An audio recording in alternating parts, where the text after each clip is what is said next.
Hi guys, welcome back to Paradise on Pennies.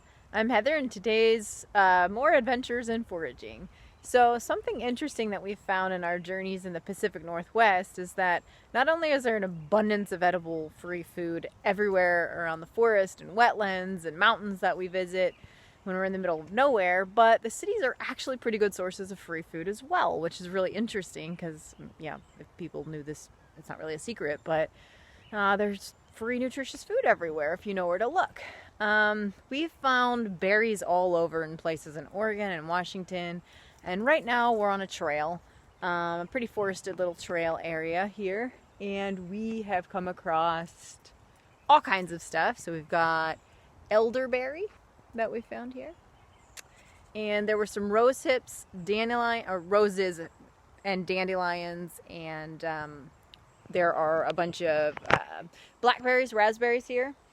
And then there is also, let me find a good patch of it up here.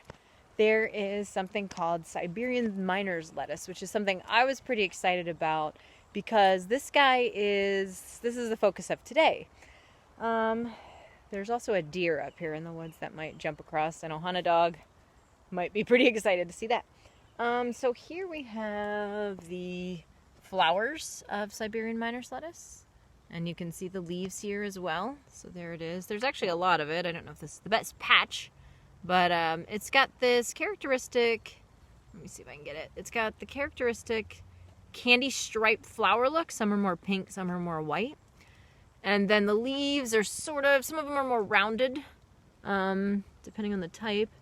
Let me see if I can get a better view here. So right there.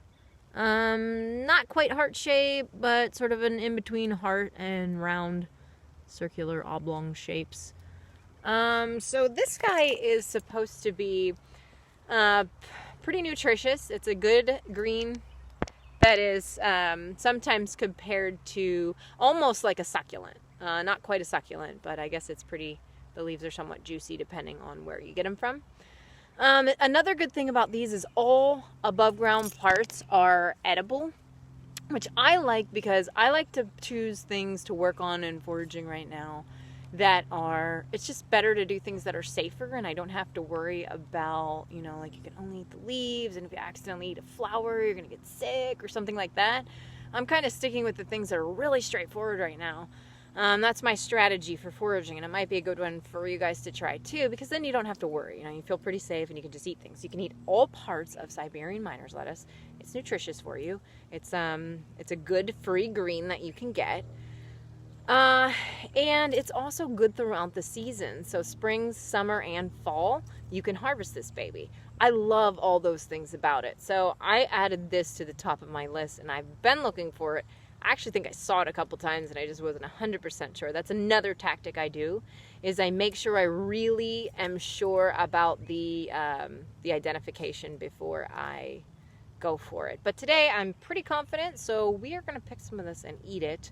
Another thing you have to worry about is, of course, pesticide spraying. So being in cities and on trails and stuff, that's sort of a big thing you have to worry about. I don't think this one's sprayed here, although I don't know, it might be sprayed a little bit. I don't know, but so is the nature of today with our food system, even when we're picking wild food. Yeah, so that's the focus of today. Siberian miner's lettuce, really cool one. Look it up and see if it's in your area, especially if you're in the Pacific Northwest, because it seems to be everywhere.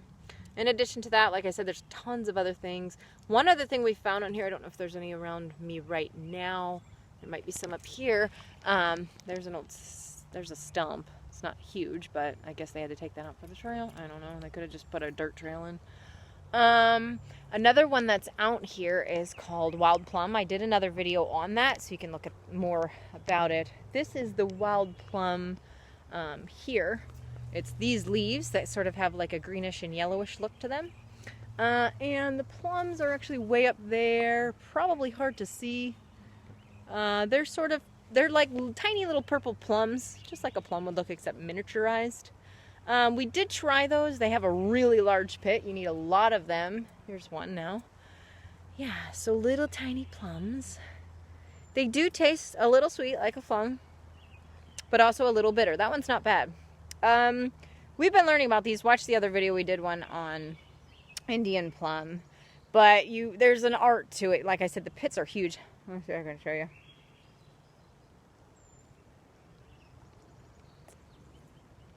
Yeah, the pits are huge in these. So you need a lot of them to go a long way. So that's what's down here now, but we're going to continue on our walk.